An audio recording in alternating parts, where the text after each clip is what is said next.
අපි යම් ප්‍රශ්නයක් තුළින් යනවා නම් අපි අනිවාර්යෙන් කැමති සැනසීම ලබන්නේ comfort. We need to be comforted.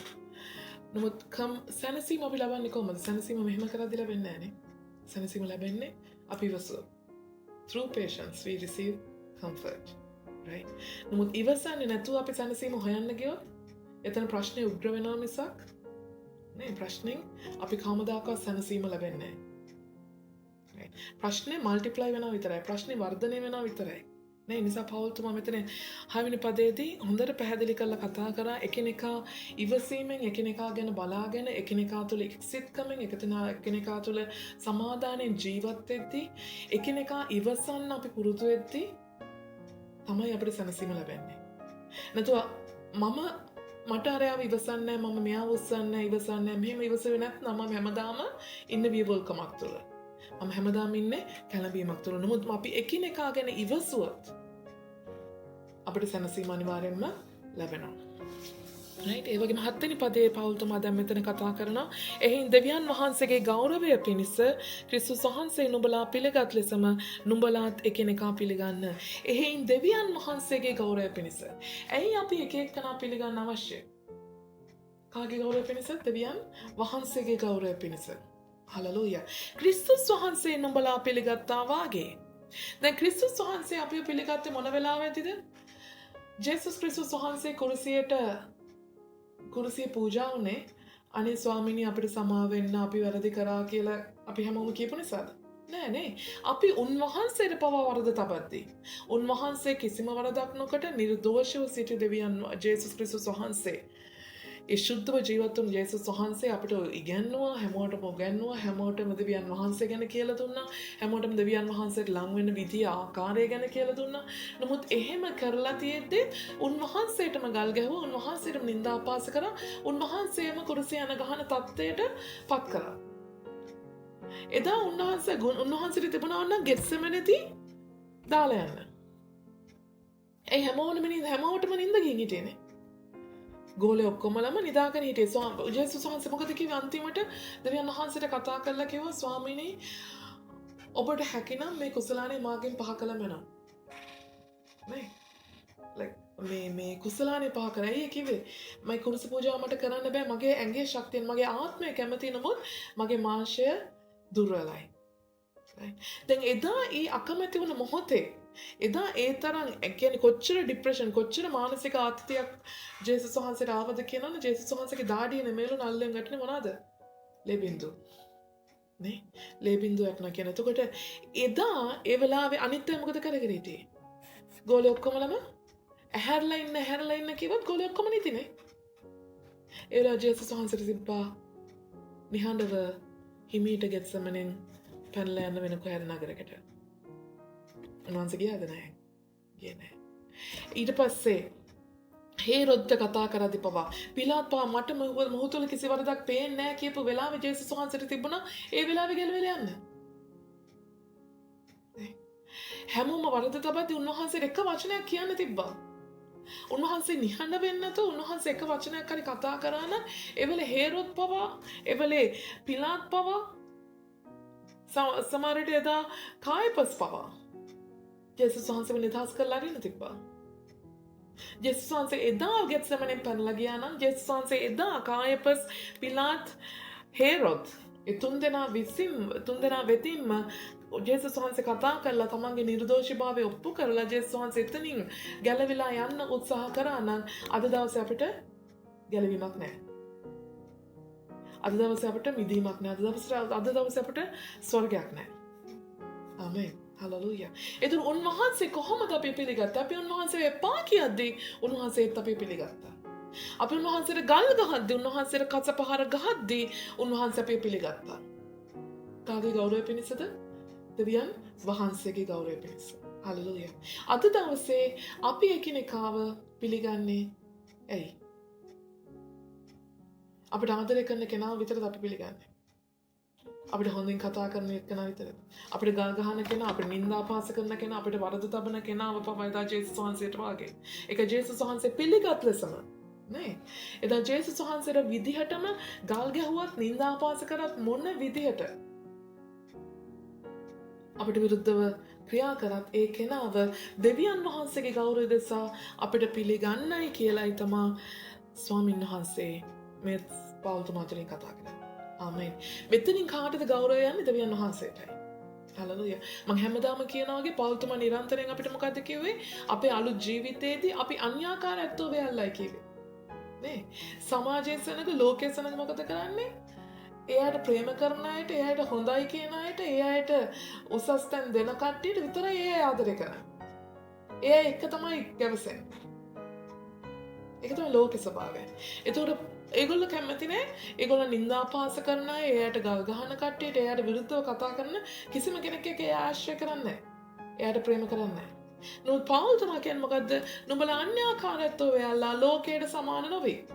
ඒතර ඊට වැඩිය වෙනස් වෙන්න ඕන නම් අපි කරන්න ඕනේ මොකද්ද? අපිට ප්‍රේම කරන කෙනාට අපි ප්‍රේම කරනවා නම් ඒ ප්‍රේමය නෙමෙයි. නේ?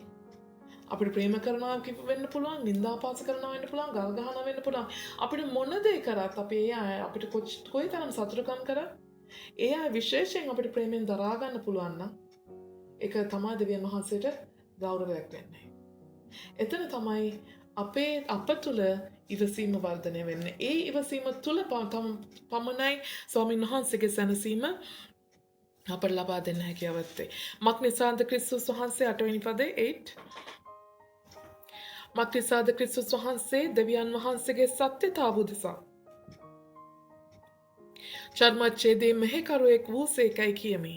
කුමටද පියවරුන්ට දුන් පොරොන්දු ස්ථීර කරන පිණිසත් අන්‍ය ජාතීන් විසින් දෙවියන් වහන්සේගේ දයාව ගැන උන්වහන්සේට ගෞරව කරන පිණිසත්ය. ආමේන්. හලලූයා. මොකද කියන්නේ මක් නිසාද ක්‍රිස්තුස් යේසුස් වහන්සේගේ සත්‍යතාව උදෙසා චර්මච්ඡේදයේ මෙහෙකරුවෙක් වූසේකයි කියමි. කුමටද පියවරුන්ට දුන් පොරොන්දු ස්ථීර කරන පිණිසත් අන්‍ය ජාතීන් විසින් දෙවියන් වහන්සේගේ දයාව ගැන උන්වහන්සේට ගෞරව කරන පිණිසත්ය. හලලූයා. මොකද කියන්නේ ජේසුස් වහන්සේගේ සත්‍යතාවය උදෙසා උන්වහන්සේගේ සත්‍යතාවය උදෙසා මොකද උන්වහන්සේගේ සත්‍යතාවය? උන්වහන්සේගේ කුරුසියේ පූජාව, උන්වහන්සේගේ මිලය නේද? උන්වහන්සේගේ සත්‍යතාවය මොකද්ද? උන්වහන්සේගේ මිලය තුළින්, උන්වහන්සේගේ ලය තුළින් අපිට ස්වර්ග රාජ්‍යයට ඇතුල් වෙන්න පුළුවන් කියන දේ තමයි උන්වහන්සේගේ සත්‍යතාවය. ඒ සත්‍යතාවය උදෙසා චර්මච්ඡේදයේ මෙහෙකරුවෙක් වූසේකයි. ඒ කියන්නේ ඒ කාලේ මොකද කරේ? ඒගොල්ලෝ දෙවියන් වහන්සේ වදාගත්තා නම් ඒගොල්ලෝ චර්මච්ඡේද circumcised. එතකොට circumcise කරලා ඒගොල්ලෝ චර්මච්ඡේදනය කළ මොනවද කිව්වම මම දෙවියන් වහන්සේ වෙතට වෙන් වෙනවා. එතකොට ඒගොල්ලෝ මොකද්ද කරේ? චර්මච්ඡේදය කරපු පමණින් දෙවියන් වහන්සේට වෙන් වූ පමණින් ඒ ආකාරයෙන් අපි ස්වර්ගයට ඇතුල් වුණා කියලා හිතුවා. නේද? ඒක තමයි නියමයක් විදිහට තිබුණේ. right? ඒක තමයි නියමයක් විදිහට. නමුත් ඒකයි පියවරුන්ට දුන් පොරොන්දු ස්ථීර කරන පිණිස මෙහෙකරුවෙක් වුණාලු. පෞල්තුමා මෙතන කියනවා දෙවියන් වහන්සේගේ සත්‍යතාවය උදෙසා චර්මච්ඡේදයේ මෙහෙකරුවෙක් වූසේකයි කියමි. දෙවියන් වහන්සේගේ සත්‍යතාවය, ක්‍රිස්තුස් වහන්සේගේ සත්‍යතාවය උදෙසා මෙහෙකරුවෙක් වූයේමයි කියමි. මෙතන දැන් චර්මච්ඡේදය කියන්නේ මොකක්ද? එතනත් වේදනාවක් තියෙනවානේ. ඒක බිරිමයට විතරක් කරන දෙයක්. නමුත් ඒ පොඩි කාලෙන් කරනවද ලොකු වෙලා කරනවද? නමුත් දෙවියන් වහන්සේ විතර ආවයි කියලා වෙන් කරනවා කියලා ඒ චර්මය කපලා දාලා ඒකේ ලේ බහින්න දවස් 7ක් යනකම් මේ නූලකින් එල්ලලා තියන්න ඕනේ. එන්න හෙල්ලෙන්න බෑ. ඒතරේ දවස් 7 තුළ අරකේ අර චර්මේ අර හැම කපපු ඒ තුවාලේ වේලෙනකම් ඒ තුවාලේ ලේ බහැලා වේලෙනකම් ඒක ඒ විදිහට ඒගොල්ලෝ තියාගෙන හිටියා. ලොකු වේදනාවක් තුලින් ගියා. ඒතර ඒ වේදනාව තුළ ස්වාමීන් වහන්සේ විශ්වාස කළේ ඒ වේදනාව තුළ ඒ දින කිහිපය තුළ ස්වාමීන් වහන්සේ වෙතට සම්පූර්ණයෙන්ම වෙනස් වෙන් වුණාය කියන ඒ වේදනාව තමන්ගේ හදවත් වලට දැනේ කියන එක, ඒ මාංශයේ කරුණකටගෙන තමන්ගේ හදවත් වලට දැනේ කියන එක දෙවියන් වහන්සේ විශ්වාස කරා. මම දැන් වෙන් වුණා නිසා මට දැන් ආයෙ පව් කරන්න බෑ. මම කරපු පව් හින්දා තමයි මගේ මේ දේවල් කපලා දැම්මේ. මම වරදකාරයෙක් වෙච්ච දේ නිසා. මොකද අපේ හැමෝගෙම නේ අපේ මාංශයේ තියෙන මරණීය ශාපය අපේ මාංශයේ තියෙන අපේ මාංශය කන්නකොටගෙන තමයි අපි පව කරන්නේ. මාංශය කන්නකොටගෙන තමයි අපි වැරදි කරන්නේ. right? එතකොට අපි කපන ගානේ නේ අපි කරන හැම වරදකටම අපි මාංශය කපා ගත්තොත් අපේ ජීවිතේ ඉතුරු වෙන තැනක් තියෙනවා. නෑ. දැන් චර්මච්ඡේදනය කරන පිරිමි කෙනෙක්ගේ මේ මොකක්ද එයාගේ පරම්පරාව බිහි කරන ස්ථානයනේ. දැන් කරන වරදට හැටියට ඔක්කොම කවලා දැම්මොත් නේ එයාගේ පරම්පරාව බිහි වෙන්නේ නැහැ. ඒ වගේම තමයි අපේ මාංශය පවා අපි කරන පව්වල හැටියට අපේ මාංශය කපන්නම ගියොත් අපි ඉතුරු වෙන්නේ නැහැ. අපෙන් පස්සේ තව පරම්පරාවක් ඉතුරු වෙන්න යන්නේ නැහැ. එතකොට නුඹ ස්වාමීන් වහන්සේගේ ඒ මාංශය කපා ගැනීම ස්වාමීන් වහන්සේ දරාගත්ත කුරුසියේදී. right? අපි හැමෝගෙම අර විදිහට චර්මච්ඡේදනය කරන්න අවශ්‍ය නැහැ. අපි හැමෝගෙම දැන් මාංශය කපා ගන්න ඕනේ නැහැ. ඒ හැම කපා ගැනීමක්ම ස්වාමීන් වහන්සේ උන්වහන්සේගේ ශරීරය දරාගත්තා. නැත්නම් අපි කරපු වරද හැටියට අපිට 39 වදින්න ඕනේ කසපාර. අපිට කටුවට දාන්න ඕනේ. අපිට යන ගහන්න ඕනේ. අපේ මාංශය කපා ගන්න ඕනේ. නමුත් උන්වහන්සේගේ මාංශය කැපෙන්නේ දැරිය උන්වහන්සේ එකයි කියන්නේ චර්මච්ඡේදයේ මෙහෙකරුවෙක් වූසේක අර සත්‍යතාවය පෙන්වන්න තමයි. අර ක්‍රිස්තුස් වහන්සේ කුරුසියේ පෙන්නපු ඒ සත්‍යතාවය පෙන්වන්න චර්මච්ඡේදයේ මෙහෙකරුවෙක් වුණා. තේරුණා? එතකොට හැමෝටම අයිඩියා එකක් ඒ වෙනකොට තිබුණා මාංශයේ කරන කැපීමක් තුළින් ස්වාමීන් වහන්සේ තුල මිදීමක් තිබෙනවා. නේ චර්මච්ඡේදය මොකද මාංශය කැපුවේ නේ පවට මාංශය. එතකොට ඒ පාපය උදෙසා මාංශය කපා ගැනීමෙන් ස්වාමීන් වහන්සේ තුල මිදීමක් තියෙනවා ගැලවීමක් තුලයි තියෙනවා කියන ඒ සංකල්පය මිනිස්සුන්ගේ හදවතවල මිනිස්සුන්ගේ මනසේ තිබුණා. ඒක හැමෝම චර්මච්ඡේදයේ වුණේ දෙවියන් වහන්සේ වෙතට වෙන් වෙද්දී. හරි. නමුත් ඒ ආකාරයෙන් සත්‍යතාවය මොකද්ද දැන් අපේ මාංශය කපා ගන්නව වෙනකොට දැන් ජේසුස් වහන්සේ උන්වහන්සේගේ මාංශය අපි හැමෝම වෙනුවෙන් උන්වහන්සේ කපා ගත්තා. අන්න ඒක තමයි පෙන්වන්න අවශ්‍ය වුණේ කියලා පෞල්තුමා කියනවා. කුමටද පියවරට දුන් පොරොන්දු ස්ථිර කරන පිණිස දා පියවරුන්ට කිව්වා වූ පොරොන්දුව. පියවරුන්ට කිව්වේ මොකද්ද? ඒ මාංශයේ පූජාවෙන් ඒ මාංශයේ මරණයෙන් ජීවිතයේ තිබෙනා කියපු පොරොන්දු ස්ථිර කරන පිණිස තමයි ඒ විදිහට කිව්වේ. අන්නේ ජාතීන් විසින් දෙවියන් වහන්සේගේ දයාව ගැන උන්වහන්සේට ගෞරව කරන පිණිසක්ය. අන්නේ ජාතීන් විසින් දෙවියන් වහන්සේගේ දයාව. What does it say? Does it say mercy or? Oh yeah. Mercy. Mercy කියන්නේ මොකද්ද? When you say mercy, do you have to earn it? No, it comes for free, right? දයාව කියන දේ අපි නොමිලේ දෙන දෙයක්. ඒතකොට දයාව ක්‍රිස්තුස් වහන්සේගේ දයාව අපිට පෙවුනේ ඒකේ. දැන් අර චර්මච්ඡේදය ලැබපු කෙනා ඒ තුලින් ගියපු කෙනා දන්නවා ඒකේ වේදනාව. ඒතර ඒ වේදනාව ඔබ දරන්න අවශ්‍ය නැහැ කියලා උන්වහන්සේ අපි හැමෝගෙම වෙනුවෙන් හැමෝගෙම චර්මච්ඡේදනය වෙනුවෙන් උන්වහන්සේගේ මාංශය උන්වහන්සේ ඒ වේදනා කරගත් එක රිදව ගත්ත එක තුවාල කරගත් එක ඒක තමයි උන්වහන්සේගේ දයාව. ඒතර අපිට පුළුවන් උන්වහන්සේගේ දයාව අපිට තේරුම් ගන්න. හලෙලූයා. අන්‍ය ජාතීන්ට බෑ චර්මච්ඡේදනය කරන්න. යුදෙව් ජාතිකයන්ට විතරයි යුදෙව් ජාතිකයන්ට විතරයි චර්මච්ඡේදනය කරන්න පුළුවන්. ඒතර අන්‍ය ජාතීන්ට ප්‍රශ්නයක් ඉන්න අන්‍ය ජාතිකයන්ට ගැලවීම ලබන්න බැරිද කියන ප්‍රශ්නයක්. නේ මොකද පොත්වල කියන්නේ ගිවිසුම් පොත්වල කියන්නේ යුදෙව් ජාතිකයන්ට විතරයි චර්මච්ඡේදනය කරන්න පුළුවන්. අන්‍ය ජාතිකයන්ට චර්මච්ඡේදනය කරන්න බෑ. නමුත් අන්‍ය ජාතිකයන් දෙවියන් වහන්සේව දැනගන්න කැමති නම් අන්‍ය ජාතීන්ටත් ස්වර්ගය අවශ්‍ය නම් ඒ අයට දෙවියන් වහන්සේ වෙතට වෙන්න ඕන නම් මොකද තියෙන දේ? ඒගොල්ලන්ට චර්මච්ඡේදනය කරගන්න බෑ. ඒගොල්ලන් මාංශයෙන් පූජාවක් වෙන්න බෑ. නමුත් දැන් මෙන්න එයාට පූජාවක් ජේසුස් වහන්සේ කුරුසියේ තබලා තියෙනවා. ඒ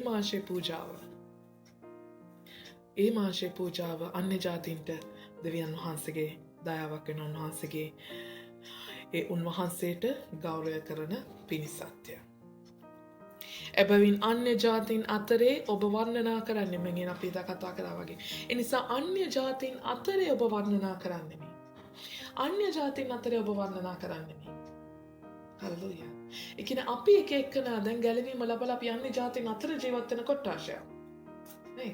නමුත් අපි අන්‍ය ජාතිකයන් අපි උපතින් දෙවියන් වහන්සේව දන්න අය නෙමෙයි. අපි උපතින් යුදෙව් ජාතිකයන් නෙමෙයි. අපි පරම්පරාවෙන් යුදෙව් ජාතිකයෝ නෙමෙයි.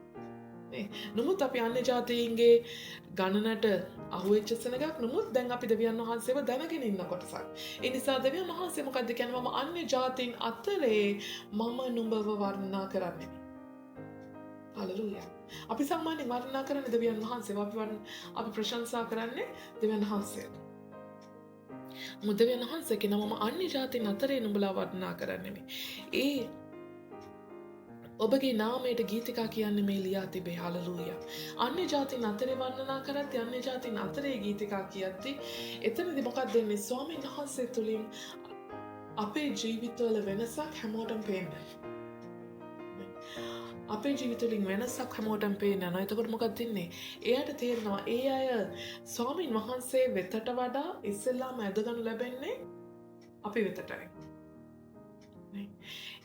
අපි දැකපු නැති ඒ දැකපු නැති හැමෝම දැකපු නැති වෙනසක්. ඒ කියන්නේ ප්‍රීතියක්, සතුටක්, සමාදානයක් නේ. අර කිව්ව වගේ අර ඉවසීමක් නේ. හැමෝම ගැන ඉවසීමක්, හැම දෙයක්ම ප්‍රේමයක් හැමෝටම පේන්න ගන්නවා ස්වාමීන් වහන්සේ මේ කොටසේ. ස්වාමීන් වහන්සේ අදහන මේ අන්‍ය ජාතීන් කියන අපි කොටසේ. එතකොට සෙනග ආස කරනවාට සමාදානයට, සෙනග ආස කරනවා අපේ ප්‍රීතියට, සෙනග ආස කරනවා ඒ සතුටට, සෙනග ආස කරනවා ඒ සුවයට, සෙනග ආස කරනවා අපි අත්දකින ආශිර්වාදයට. ඒ නිසා ඒ අය අපි හොයාගෙන යනවා. ඉස්සෙල්ලාම ඒ අය අපි හොයාගෙන යනවා. එතකොට මොකද කරන්නේ? ඒ අයත් අපිත් එක්ක ඒ ප්‍රීතියට ඇතුල් වෙනවා. ඒ අයත් අපිත් එක්ක ඒ සතුටට, ඒ සමාදානයට එකතු වෙනවා. ඒ අයත් අපිත් එක්ක ඒ ප්‍රශංසාවට ඔන්න දැන් එකතු වෙනවා. හල්ලුයා. නැවතත් අනි ජාතීනි උන්වහන්සේගේ සෙනග සමග ප්‍රීති වන්නේ කියා ලියා තිබේ. සෙනග සමග ප්‍රීති වන්නේය. හැමෝම සමග ප්‍රීති වන්නේය. සෙනග සමග ප්‍රීති වන්නේය. හල්ලුයා. මොකද වෙන්නේ දැන් ඒ අය අපිත් එක්ක එකතු වෙලා දැන් ඒ අය සොයන සමාදානය, ඒ අය සොයන ප්‍රීතිය අප තුළ දැකලා ඒ අය අපිත් එක්ක එකතු වෙලා මෙන්න දැන් ප්‍රීතිය වෙනවා. හල්ලුයා. සමහරට ඒ අය බොහෝ දුකෙන් වේදනාවෙන් කඳුලෙන් එනවා වෙන්න පුළුවන්. නමුත් අපිත් සමග එකතු වුණාම එයාට හිතපො නැති, එයා බලාපොරොත්තු නැති ප්‍රීතියකට එයාගේ සමහරට ප්‍රශ්නේ විසඳිලා නෙමෙයි. නේ. සමහරට ප්‍රශ්නේ විසඳිලා නෙමෙයි. සමහර හැම දෙයකින්ම නිදහස් වෙලා නෙමෙයි. නමුත් එයා යම් ප්‍රීතියක් අප තුළින් ලබනවා. අපි එක්ක ඉඳලා ලබනවා. එතකොට ඒ ප්‍රීතියට එය નિરાයාසයෙන් ඇතුල් වෙනවා. එතකොට 11 වෙනි පදයේ කියනවා නැවත සියලු අන්‍ය ජාතීනි ස්වාමීන් වහන්සේට ප්‍රශංසා කරන්න, සියලු වර්ගයේ උන්වහන්සේට ප්‍රශංසා කරන්නේ කියා තිබේ. හල්ලුයා. අපිත් එක්ක ප්‍රීති වෙන අය මොකද කරන්නේ? ඒ ප්‍රීතිය නිසා එයාගේ සතුටට එයා මොනවද කරන්නේ? එයා ප්‍රශංසා කරනවා. කාටද ප්‍රශංසා කරන්නේ? දෙවියන් වහන්සේට. එයා හොයාගන්නවා මේ දෙවියන් වහන්සේට කරන ප්‍රශංසාව තුළින් තමයි මේ ප්‍රීතිය ලැබෙන්නේ. මේ අයගේ තුල තියෙන මේ අයටත් ප්‍රශ්න තියෙනවා. නේ. මේ අයටත් ලෙඩ රෝග තියෙනවා. මේ අයත් ලොකු දේවල් සමහර දේවල් තුලින් ගමන් කරනවා. නමුත් මේ ප්‍රීතියෙන් ඉන්නවා. මේ සමාදානෙන් ඉන්නවා. මේ සතුටින් ජීවත් වෙනවා. ඒකට හේතුව මොකද්ද? මේ අය දෙවියන් වහන්සේ ප්‍රශංසා කරනවා. හල්ලුයා. ප්‍රශ්නේ කියන එක අපිට ප්‍රශ්නයක් වුණොත් තමයි අපිට ඒක ප්‍රශ්නයක් වෙන්නේ. නේ? අපිට ලෙඩක් තිබුණත් ඒ ලෙඩෙන් වේදනාවක්, අමාරුවක් අපේ මොනවද දෙයක් කරගන්න අමාරුකමක් ලැබෙන තියෙනවා නම් තමයි අපිට ලෙඩක් වෙන්නේ. රෝග තියෙන්න පුළුවන් අපේ ඇඟ තුලේ. නමුත් ඒ රෝගයක් වෙන්නේ, රෝගේ ලෙඩක් වෙන්නේ අපේ දිනපතා ජීවිතේ මොනවා හරි කරගන්න බැරි නම්. නේ අපිට ඔළුව උස්ස ගන්න බැරි මොකක් හරි වේදනාවක් තියෙනවා නම්, කැක්කුමක් තියෙනවා නම් ඒක තමයි අපිට එතකොට තමයි අපේ ලෙඩේ ඒ රෝගය අපිට බලපානවා කියන්නේ. ඒක තමයි එතකොට තමයි අපිට රෝගයක් කියන්න පුළුවන්. එතකොට නම් ලෙඩක් මොනවා ස්වාමීන් වහන්සේ මම මොකද්ද කියන්නේ? අපි තුල යම් ලෙඩ රෝග තියෙන පුළුවන් නමුත් අපිට ඒවා දැනෙන්නේ නැහැ. වේදනාව අපිට දැනෙන්නේ. ප්‍රශ්න තියෙනවා වෙන්න පුළුවන් නමුත් ඒ ප්‍රශ්නය කවමදාකවත් අපිට ප්‍රශ්නයක් වෙන්න යන්නේ නැහැ. ඒ උන්වහන්සේගේ සතුට, සමාදානය, ප්‍රීතිය උන්වහන්සේ අපේ තබලා තියෙනවා. ඒකට ඒ දැක ගන්න පුළුවන් වෙනවා ඒ අයට මේ අයට පිටුපසින් සිටගෙන ක්‍රියා කරන දෙවි කෙනෙක් ඉන්නවා. හලෙලූයා. අන්නේ දෙවියන් වහන්සේ වෙතට මේ අය දැන් ඇදගන්න ලබනවා අපි තුලින්. ආමේන්. ඉස්සෙල්ලා මේ අය ඇදගන්න ලැබේ කොහොමද? අපි වෙතට. දැන් එයා වැදගන්න ලබන්නේ දෙවියන් වහන්සේ වෙතට අප තුලින්. එතකොට ඒ අයත් උන්වහන්සේ ප්‍රශංසා කරන්න ගන්නවා. නැවතත් යෙසායා කියනවා. යෙස්සේගේ මුල වූද අන්‍ය ජාතීන් කෙරෙහි රජකම් කරන්නට නැගිටින්නා වූද තැනන් වහන්සේ නසේක උන්වහන්සේ කෙරෙහි අන්‍ය ජාතීහු බලාපොරොත්තු වන්නෝ යැයි කියයි. හලෙලූයා. යෙස්සේගේ මුල වූද. යෙස්සේ කියන්නේ කවුද? David's father. දාවිත්තුමාගේ තාත්තා. එතකොට දැන් මොකද්ද මේ වෙන්නේ? දැන් ජේසුස් වහන්සේ කියන්නේ කවුද කියලාද කියන්නේ? ජේසුස් වහන්සේ වෙල දාවිද්ගේ පරම්පරාවෙන් දාවිද්ගේ බීජයක් කියනවානේ. එතකොට අපි කොහොම හරි 100 ගැන කතා කරලා 100ගේ මොනපුරෙක් මේ පරම්පරාවේ එක්කෙනෙක් කියපුවම එයාට වැඩි 100 ලොකුයිනේ. නේ? එතකොට අරයාගේ පරම්පරාවෙන් කියපුවම මෙයාගේ පරම්පරාවෙන් කියපුව මේ පරම්පරාවේ ආදී පියා කවුද? ෆෝෆාදර් කවුද? ඒ ෆෝෆාදර් තමයි අපි ලොකුවට සලකන්නේ. එයාගේ පස්සෙන කට්ටිය එයාට වැඩිය පොඩි විතරයි සලකන්නේ. නමුත් මෙතනදී මොකක්ද වෙන්නේ? දැන් ජේසුස් වහන්සේ දැන් අපි එනවායි කියනවා. ජේසුස් වහන්සේ දාවිද්ගේ බීජයක් කියනවා. දාවිද්ගේ පරම්පරාවෙන් එනවායි කියනවා. right? නමුත් මේ එන බීජය අරයට වැඩිය පොඩි කෙනෙක් නෙමෙයි කියලායි මෙතන මේ දෙවියන් වහන්සේ කියන්න උත්සාහ කරන්නේ. මොකද කියන්නේ ජෙස්සේගේ මුල වූද. දැන් අර දාවිද්ගේ පරම්පරාවෙන් වුණාට දාවිද්ගේ තාත්තා කවුද? යෙස්සේ. නේ? right? දාවිද්ගේ තාත්තගේ මුල. The root. Root කියලාද කියන්නේ? The root of Jesse. Right? ඒ කියන්නේ දාවිද් අරයාගේ මුල. හැමෝගෙම මුල. උන්වහන්සේ පටන් ගන්නම දවසනේ. Is the beginning and the end. Alpha and Omega. Right? එතකොට ඒ වූද එයා ඒ මුල තමයි දැන් මේ sprung up. දැන් මේ දලදාලා තියෙන්නේ. නේ? දැන් මේ පැමිණෙන්ට යන්නේ මොනවද කරන්නේ? අන්‍ය ජාත මුල වූද අන්‍ය ජාතින් කෙරේ රජකම් කරන්න නැගිටින්නා වූද තැනන් වහන්සේ එනසේක. හලෙලූයා. අන්‍ය ජාතින් කෙරේ රජකම් කරන්නට නැගිටින්නා වූද යුදෙව් ජාතිකයන්ට විතරක් නෙමෙයි නමුත් අන්‍ය ජාතිකයන්ට. ඇයි අන්‍ය ජාතිකයන් කියලා වෙනම කිව්වා? ඉස්සෙල්ලා අපි කතා කරා වාගේ. දැන් යුදෙව් ජාතිකයන් ඒ අය මාංශ කපා ගත නමුත් අන්‍ය ජාතිකයන් මාංශ කපා ගන්න විදිහක් නැහැ. නමුත් ඒ අයට දෙවියන් වහන්සේ උනේ. නමුත් ඒ අය වෙනේ මාංශය කපා ගත්තේ කවුද? විශේෂයෙන්ම ජේසුස් වහන්සේ. ඒ අයට කපා ගන්න බැරිද? ඒ අයට පූජා වෙන්න බැරිද? ජේසුස් වහන්සේ පූජා වෙලා පෙන්වනවා. හලෙලූයා. ඒ පූජාව කරන කොටගෙන මෙන්න ඒ නිසා එයා පවුල්තුමා කියන අන්‍ය ජාතීන් කෙරෙහි රජකම් කරන්න නැගිටින්නා වූද තැනන් වහන්සේ එනසේ ගන්න ඒ තැනන් වහන්සේ එන්ට යනවාලු. උන්වහන්සේ කෙරෙහි අන්‍ය ජාතීහු බලාපොරොත්තු වන්නෝ යයි කියයි. හලෙලූයා. එතකොට අපි එක්ක එකතු වෙලා අපේ සතුට හොයාගෙන අපේ සමාදානය අපේ ප්‍රීතිය හොයාගෙන අපි එක්ක එකතු වුණා වූ අන්‍ය ජාතිකයන් නේ? ඒ අය මොකද කරේ? ඒ ප්‍රීතිය, ඒ සතුට, ඒ සමාදානය දෙවියන් වහන්සේගෙන් පැමිණෙන බව දැනගෙන දෙවියන් වහන්සේට ප්‍රශංසා කරද්දී මොකද වෙන්නේ? ඒ අයටත් පුළුවන්කම ලැබෙනවලු අන්න ඒ අය කෙරෙහිත් එන්ට සිටිනව දෙවියන් වහන්සේ ජේසුස් ක්‍රිස්තුස් වහන්සේ ගැන බලාපොරොත්තු තබන්න. හලෙලූයා. ඒතර ඒ අයගේ ප්‍රශංසාවේදී ඒ අයටත් පේන්ට යනවලු ජේසුස් ක්‍රිස්තුස් වහන්සේ ඒ අය කෙරෙහිත් ප්‍රකාශ වෙනවා. හලෙලූයා. ඔන්න ඒ අයටත් සතුටක් ලැබෙනවා. ඒ අයටත් සමාදානය, ඒ අයටත් ප්‍රීතිය ලැබෙනවා. ඉතින් ශුද්ධාත්මයන් වහන්සේගේ බලයෙන් නුඹලා අධික බලාපොරොත්තුවෙන් යුක්තව සිටින පිණිස බලාපොරොත්තු දෙවියන් වහන්සේ ඇදහිල්ලෙන් වූ සීල ප්‍රීතියෙන්ද සමාදානයෙන්ද නුඹලා පූර්ණ කරන සේක්වා. හලෙලූයා. මොකද කියන්නේ? ශුද්ධාත්මයන් වහන්සේගේ බලයෙන්ද බලාපොරොත්තුවෙන් සිටින මිනිස්සු ඉස්සෙල්ලා කතා කරේ. ඉවසීමෙන් සැනසීම ලැබේ. හලෙලූයා. ඒ වගේම අපිට යම් බලාපොරොත්තුවක් තියෙනවා නම් ඒ බලාපොරොත්තුව අත්පත් කරගන්න අපි ඉවසීමෙන් බලන් ඉන්නවා. ඒතර තමයි අපිට බලාපොරොත්තුව ලැබෙන්නේ. බලාපොරොත්තු ඉෂ්ට සිද්ධ වෙන්නේ. right? නමුත් අද දවසේ අපේ බලාපොරොත්තු කැමති ආකාරය සමහරවිට අපේ අද බලාපොරොත්තු අපේ වෙනස්. අපිට ඉවසීමක් නැහැ. අද දවසේ අපි රැට බත් කමු කිව්වොත් එහෙම සමහර නූඩල්ස් එකක් හදාගෙන කයි. පාන් කෑන්න කියපෙකන රොටියක් කනවා. නේ අපි බලාපොරොත්තු වෙන්නේ යම් දෙයක්. නේ අපි ඕමන් වලට එන්නේ මොකක් හරි ජොබ් එකක් කරන්න ඊට වැඩිය වෙනස් දෙයක් අපි කරන්න උත්සාහ කරයි ආවට පස්සේ. ඒ වගේ අපි බලාපොරොත්තු නිරන්තරයෙන් වෙනස් වෙන ඇයි අපි හුඟක් වෙලාවට කැමති නෑ අපේ බලාපොරොත්තු ඉෂ්ට වෙනකනොත් බලාගෙන ඉන්න. අපිට ඉවසීම නෑ. එනිසා අපි මොකද කරන්නේ? අර බලාපොරොත්තු සිද්ධ වෙන්නේ නැත්නම් අපි ඉවසගෙන බලන් ඉඳලා අර බලාපොරොත්තු වෙනස් කරනවා. අපි ඉවසගෙන ඉන්නවා බලාපොරොත්තු වෙනකම්. නමුත් අපිට ඉවසීම නැති වෙන මොහොතේදී අපි බලාපොරොත්තු වෙන අර බලාපොරොත්තු වෙන්නේ නැත්නම් ඒ වෙනකොට අපි ඉවසීම නැති කරගෙන අපි අර බලාපොරොත්තු වෙනස් කර ගන්නවා.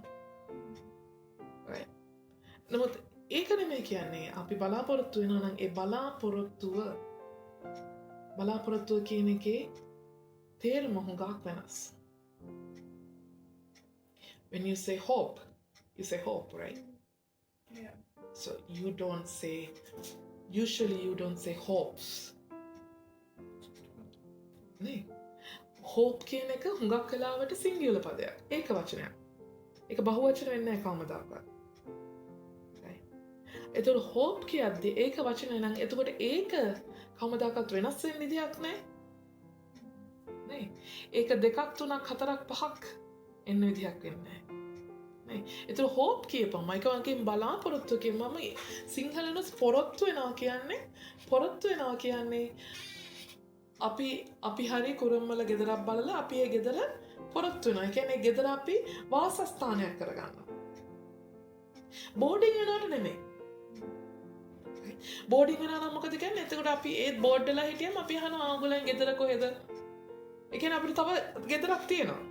අපි මේ බෝඩ් වෙලා ඉන්නේ. අපි දැන් රස්සාවට යනකම් හරි ඉස්කෝලේට යනකම් හරි ඉස්කෝලේට හරි රැකියාව කරන තැනට ළඟ කාමරයක් අරගෙන අපි නැවතෙනවා. తాවකාලික අපි වීකෙන්ඩ් එකට සමාට ගෙදර යනවා. ඒක පොරොත්තු වෙනව නෙමෙයි. ඒ අපි తాවකාලික ලැබුම් ගන්න. නමුත් අද දවසේ අපේ බලාපොරොත්තු තන්නේ කාරයි. ඒතුර අපි తాවකාලිකව ලැබුම් ගන්න තැන් ගොඩක් තියෙනවා. අරක කරොත් මේක නැත්තම් ඒක නැත්තම් මේක. නේ ඒතර ඔප්ෂන්ස් තියෙනවා. අපි කැමති නැහැ. අපිට ඉවසන්නත් කැමති නැහැ. අපි බලන් ඉන්නත් කැමති නැති නිසා අපි ඔප්ෂන්ස් තියන් ඉන්නවා. අරක නැත්තම් මේක නැත්තම් අරක. ඒතර බලාපොරොත්තු නෙමේ බලාපොරොත්තුව. අපි බලාගෙන සිටිනවා නම් අපි පොරොත්තු වෙන්න අවශ්‍යයි. ඒ කියන්නේ අපි ඒ තුල ජීවත් වෙන්න අවශ්‍යයි. හලලුයා. ඒතර අපි පොරොත්තු වෙනවා කියන්නේ අපි සදාකාලෙට මෙතන ඉන්නවාය කියන පොරොන්දුව තුළ ජීවත් වෙනවා. ඒ බලාපොරොත්තුව තුළ ජීවත් වෙනවා. හලලුයා. එතකොට ඒ බලාපොරොත්තුව තුළ අපි ජීවත් වෙන්න අවශ්‍යයි. ඒ බලාපොරොත්තුව තුළ ජීවත් වෙන්න හලලුයා අධික බලාපොරොත්තුකින් ඒකට අපිට ශුද්ධාත්මයන් වහන්සේගේ බලය අවශ්‍යයි. ඊවසීම කියන්නේ ශුද්ධාත්ම දීමනාව. What do you say there in English? ඉවසීමට? Trust in Him so that you may overflow with hope by the power of the Holy Spirit. එතකොට ශුද්ධාත්මයන් වහන්සේගේ බලය අපිට අවශ්‍ය වෙනවා ඉවසන්න. මොකද ඉවසීම කියන්නේ ශුද්ධාත්ම දීමනාව. නේ? It's a fruit. Fruit of the Holy Spirit is patience. Endurance. එතකොට ඒ ඉවසීම අවශ්‍ය වෙනවා අධික බලාපොරොත්තුවෙන් යුක්තව සිටින පිණිස. බලාපොරොත්තුව ගැන අධික ලෙස ජීවත් වන පිණිස. එතන අධික නෙමෙයි කියන්නේ මොකද්ද කියන්නේ? May the God of hope fill you with all joy and peace as you trust in Him, so that you may overflow with hope by the power of the Holy Spirit. Overflow with hope. අධික බලාපොරොත්තුව. Right? ඇයි overflow with hope කියන්නේ අධික බලාපොරොත්තුව කියන්නේ ඇයි මොකද අපි තවත් බලාපොරොත්තු වෙනස් නොකරගෙන ඒ බලාපොරොත්තු තුළ ජීවත් වෙන්න අපිට ඒ බලාපොරොත්තු අධිකව බලපාන්න අවශ්‍යයි. නේ? අපි අම්මා තාත්තා එක්ක ඉන්නේ අපි අම්මා තාත්තට අධික ලෙස ආදරේ. අපි දෙවියන් වහන්සේ තුළ ඉන්නේ අපි දෙවියන් වහන්සේට අධිකව ආදරේ. අධිකව අපි කැමති නැහැ වෙන් වෙන්න. ඒ වගේම තමයි බලාපොරොත්තුවත් ඒ බලාපොරොත්තුවෙන් වෙන් වෙන්නේ නැති තරමට ඒ බලාපොරොත්තුව අතහැර ගන්න නැති තරමට බලාපොරොත්තුව වෙනස් කර නොගන්න තරමට අපි ඒ බලාපොරොත්තුවට ආදරය කරන්න අවශ්‍යයි. බලාපොරොත්තුව තුල ජීවත් වෙන්න අවශ්‍යයි. අන්න ඒක කරන්න අපිට අවශ්‍ය මොනවද? ශුද්ධාත්මයන් වහන්සේගේ බලය. හලෙලූයා. ඒතර ආත්මයන් වහන්සේගේ බලය තමයි අපි බලාපොරොත්තු තුළ ජීවත් කරන්නේ. නැත්නම් අපි කියයි අයියෝ දෙවියන් වහන්සේ කිව්වා කියලා ඒ කිසිම දෙයක් වුණේ නැහැ කියයි. නේ අර අනාගත වාක්‍ය කිව්වා මේ අනාගත වාක්‍ය කිව්වා ඒවා කිසිම දෙයක් වුණේ නැහැ කියයි. නමුත් ඒ දේවල් වෙන්න එක බලාපොරොත්තුව නම් අපේ ඒ බලාපොරොත්තුව තුළ අපි ජීවත් වෙන්න අවශ්‍යයි. ඒ බලාපොරොත්තුව තුළ අධික ලෙස ජීවත් වෙන්න අවශ්‍යයි. ඒකට අපිට ශුද්ධාත්මයන් වහන්සේගේ බලය අවශ්‍යයි. හලෙලූයා. අර මේ හැමතැනම කකා බිබී නේද? අතනිනුත් කනවා මෙතනිනුත් කනවා අන්තිමට ලඩේ හැදුනේ කොහෙන්ද කියන එක දන්නේ නැහැ. අපි අර රෙස්ටෝරන්ට් එකෙනුත් කෑවොත් මෙහෙත් කෑවොත් අරහෙනුත් කෑවොත් මෙහෙනුත් කෑවොත් නේ අන්තිමට අප මොකක් හරි ලෙඩක් හදනොත් අපි දන්නේ ලඩේ හැදුනේ කොහෙන්ද කියලා. ඒ වාගේම තමයි අපි අතනිනුත් කාලා මෙතනිනුත් කාලා හැම දොස්තරගෙම බෙහෙතුත් බිව්වට පස්සේ ලෙඩේ හොඳ වුණේ කොතනින්ද කියලා දන්නේ නැහැ. එතකොට අධික ලෙස බලාපොරොත්තු වෙන්න නම් අපි අධික ලෙස උන්වහන්සේ කෙරේ බලාපොරොත්තු වෙන්න නම් අපිට ශුද්ධාත්මයන් වහන්සේගේ බලය අවශ්‍යයි. ඒ වගේම ඒ බලාපොරොත්තුවේ දෙවියන් වහන්සේ අන්න බලාපොරොත්තුවේ දෙවියන් වහන්සේ ඇදහිල්ලෙන් වූ සියලු ප්‍රීතියෙන්ද සමාදානයෙන්ද නුඹලා පූර්ණ කරනසේක්වා. දැන් ජේසුස් වහන්සේ පවා කුරුසිය පූජා වුණේ බලාපොරොත්තුවකටයි. උන්වහන්සේ කුරුසිය යන ගහන්ති උන්වහන්සේට ෂුවර් එකක් තිබුණේ නැහැ මේ සෙනඟ මට එක අතක්වත් උස්සයිද? මේ සෙනඟ මට මේ එකපාරක්වත් නමස්කාර කරයිද? නේ. මේ සෙනඟ මගේ කුරුසිය පූජාව පිළිගනීද? මේ සෙනඟ මේ විදියට සභාවල රැස් වෙයිද? මේ කොරෝනා කියයි අරක කියයි මේක කියයි ඒත් මට ගැන මං ගැන ආදරෙන් මං ගැන මාව ගැන හොයාගෙන මම උදෙසා යාඥා කරගෙන මම උදෙසා නමස්කාර කරගෙන මම උදෙසා සභාවට එයිද කියන ඒක උන්වහන්සේ දැනගෙන හිටියේ උන්වහන්සේට ෂුවර් එකක් තිබුණේ නැහැ. නමුත් උන්වහන්සේ ජීවිතේ පවා පූජා කරා ඒ බලාපොරොත්තුවට. ඒකයි අධික බලාපොරොත්තුව කියන්නේ. අපිට යම් බලාපොරොත්තුවක් තිබෙනවා නම් ඒක අධික ලෙස ඒකට ශුද්ධාත්මයන් වහන්සේගේ බලය කරන කොටගෙන තමයි ඒ ජේසුස් වහන්සේ කුරුසියේ පූජා වුනේ. උන්වහන්සේගේ හැකියාවකින් මේකයි උන්වහන්සේ කිව්වේ මගේ මාංශය දුර්වල නම් මගේ ආත්මය කැමතියි. අපේ ජීවිතවලත් බලාපොරොත්තුව අපේ ඉදිරිය අපේ අනාගතය හරියාකාරව ස්වාමීන් වහන්සේ තුළට ගමන් කරන්න නේ අපිට අමාරුයි අපේ මාංශය දුර්වලයි. We are so weak. But our spirit likes it. අපේ ආත්මය කැමතිද දෙවියන් වහන්සේ කැමැත්ත කරන්න. අපේ ආත්මය කැමතිද දෙවියන් වහන්සේගේ සැලැස්ම කරන්න. හලෙලූයා. දේව සේවය අමාරුයි. මොකද අපේ ආත්මය කැමතියි. ඒ දෙවියන් වහන්සේගේ ආත්මයන් වහන්සේගේ බලය කරන කොටගෙන තමයි අපේ ආත්මය තුළ ඒ ආශාව ජනිත වෙලා තියෙන්නේ. හලෙලූයා. ඉතින් ඒ වගේ ජේසුස් ක්‍රිස්තුස් වහන්සේත් ඒ වගේ පූජා වුණා. මොකද බලාපොරොත්තුවක් උදෙසා අද දවසේත් අපි යම් විදිහකට පූජා වෙමින් සිටිනවා. යම් විදිහකට ඕනෑම වේදනාවක් ඕනෑම විවසීමකින් අපි ඒ තුළින් ගමන් කරගෙන යනවා ඉදිරියට. ඒ යන්නේ අපේ අධික බලාපොරොත්තු නිසායි. හලෙලූයා. ඒ ඕනෑම විවසීමක් තුළින් අපේ ඉදිරියට යන්න පුළුවන් නම් ඒ බලාපොරොත්තුව හමාගෙන බලාපොරොත්තුව පිටිපස්සේ යන්න පුළුවන් නම් ගමන් කරන්න පුළුවන් නම් අපිට අවශ්‍ය අපි තල්ලු කරන්න කවුද? ආත්මයන් වහන්සේගේ බලය. ආමේන්. හලෙලූයා. අපේ වාහන මම හැමදාම කියනවා වගේ අපේ වාහන දුවන්නේ පෙට්‍රල් වලින් නෙවෙයි. අපේ වාහන දුවන්නේ පෙට්‍රල් නැතුව. ඒ අපිට බෑනේ. අපිට බෑ මුකුත් කරන්න. අපි කියන්නේ අනේ බෑ. මට නම් බෑ. මට අරක බෑ මේක බෑ. නමුත් අපි තල්ලු කරන්නේ කවුද? ආත්මයන් වහන්සේ. මේ පුෂ් ස්ටාර්ට් එක වගේ. ස්වාමීන් වහන්සේ මොකද කරන්නේ අපිට බෑ කියන තැනදී උන්වහන්සේ අර කවාහනයක් තල්ලු කරනවා වගේ පුෂ් ස්ටාර්ට් කියලා කියනනේ. බහැලා තල්ලු කරනවා ආත්මයන් වහන්සේ. තල්ලු කරලා අපි ඊට පස්සේ ආයෙ පිකප් වුණාට පස්සේ උන්වහන්සේ නැගලා අපිත් එක්ක ෂපාහන් එකේ යනවා ගමන. ආයෙත් බෑ කියද්දි උන්වහන්සේ ආයෙත් තල්ලු කරනවා. ඒතර ඒ තල්ලු කරද්දී අපි බෑ කියලා කොච්චර පස්සට ආවත් ආත්මයන් වහන්සේ තල්ලු කරනවා. හලලුයා. ඒ ආත්මානන් වහන්සේගේ බලයට අපි තල්ලු කරන්න පුළුවන්ද බැරිද? පුළුවන්. ඇයි උන්වහන්සේගේ ඒ ආත්මයන් වහන්සේගේ බලයට පුළුවන් මරණ කෙනෙක් නැවත ජීවනයට අරන් යන්න. ආමෙන්.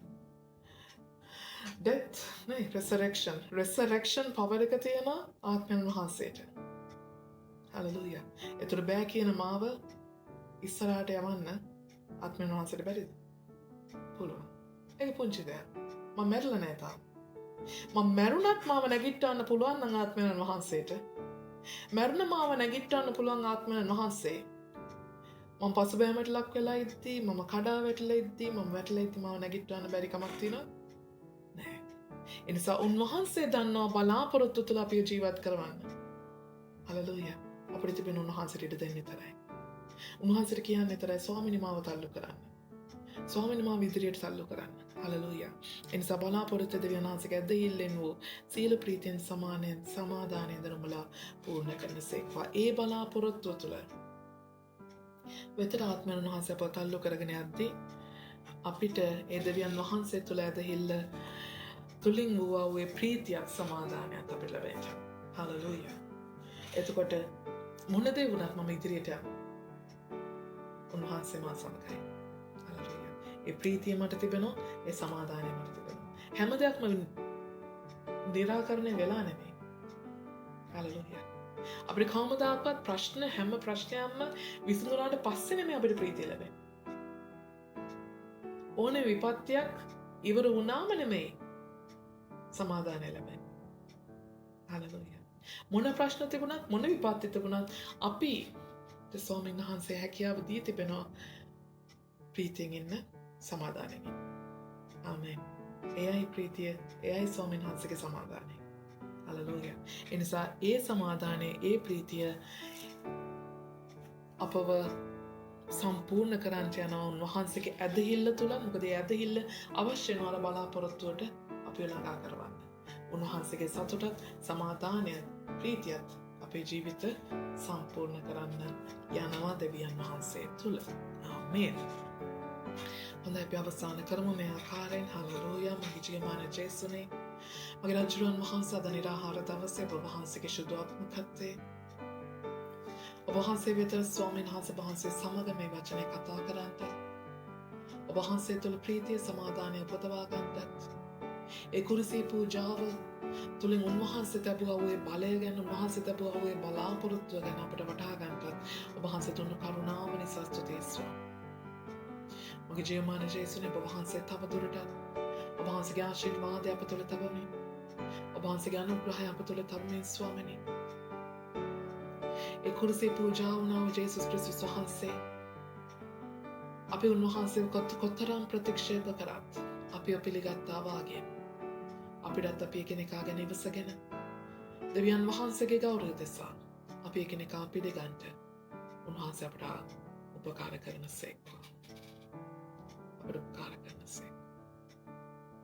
මගේ ජීවමාන ජේසුනේ, මගේ රජුන් වහන්සේ, සියලු මහිමය ඔබ වහන්සේට සල්පනිස. ඒ ප්‍රීතියට, ඒ සතුට, සමාදානයට ඔබ වහන්සේ අප තුළ තැබුවා වූ ඒ සියල්ලට අපේ මැසෙනග එකතු කරගන්නට, අපේ මැසෙනග ලං කරගන්නට, ඒ ප්‍රීතිය, සතුට, සමාදානය තුළින් ඔබ වහන්සේට හැම සෙනගක්ම ලං කරන පිණිසත් ඔබ වහන්සේ අපට මාර්ග පෙන්වා දෙනසේක්වා. යාකාරයෙන්ම ස්වාමිනී, ඔබ වහන්සේගේ බලාපොරොත්තු දෙසා යාතික බලාපොරොත්තුවෙන් ස්වාමීන් වහන්සේ ජීවත් වෙන්න, ඔබ වහන්සේගේ සමාදානයත්, ප්‍රීතියත් අප තුළ ස්වාමීන් වහන්සේ පිහිටුවා ගන්නට, ඔබ වහන්සේගේ ශුද්ධාත්ම බලයෙන් පූර්ණව අපට ඉදිරියෙන් ඉදිරියට ඉහළින් ඉහළට ගමන් කරන්නට ඔබ වහන්සේගේම කරුණාව සෑහෙනසේක්වා. ශුද්ධාත්මන ඔබ වහන්සේගේ බලයෙන් අප පූර්ණ කෙරේවා. ඔබ වහන්සේගේ සතුට, සමාදානය, ප්‍රීතියද අපේ හදවත් තුළ තබමින් ඔබ වහන්සේගේ ආත්මයන් වහන්සේ කරුණ කොටගෙන ඔබ වහන්සේ අප තුළ ක්‍රියා කෙරේවා. මගේ ජීවමාන ජේසුනේ මෙන්න අපි හැම කෙනෙම ඔබ වහන්සේගේ ශුද්ධ දෑතට බාර වෙනවා, යටත් වෙනවා, කැප වෙනවා. ජේසුස් ක්‍රිස්තුස් වහන්සේගේම අද්දුතුන් බලවත් වූ නාමයෙන්. ආමෙන්. හලෙලූයා. ප්‍රශංසාම වේවා.